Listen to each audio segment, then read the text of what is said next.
Danes bomo po našem zemljevidu potovali na zahod čez Atlantski ocean do Amerike, najprej v južno, natančneje v Brazilijo. Tam število okuženih v primerjavi z Evropo, kjer se razmere umirajo, strmo narašča.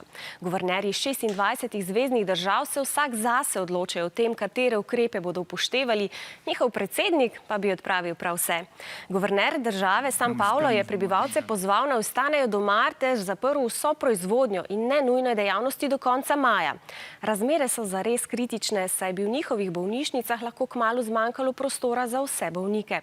Država z največ žrtvami koronavirusne bolezni pa so Združene države Amerike. Združene države Amerike so sestavljene iz 50 zveznih držav in nimajo skupne strategije boja proti novemu koronavirusu. Najbolj prizadeta država je New York. Za mesto New York so včasih rekli, da nikoli ne spi, a na ulicah danes ni več gneče in živahnega vrveža.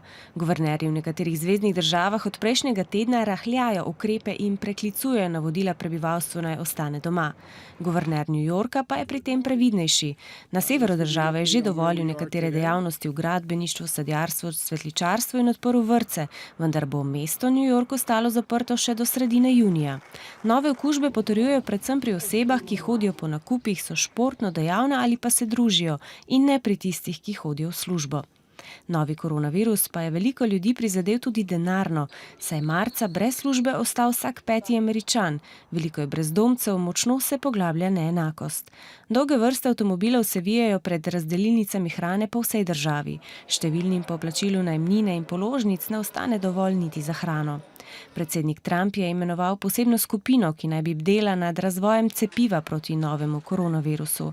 Predvidevajo, da bo ta na voljo januarja 2021.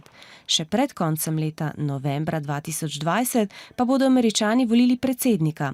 Kljub nekaterim opozorilom, da bi volitve lahko prestavili, predsednik Trump zagotavlja, da o tem ne razmišlja. Obvladovanje pandemije koronavirusa in obnova gospodarstva pa bosta zagotovo temi, ki bosta močno vplivali na izid volitev.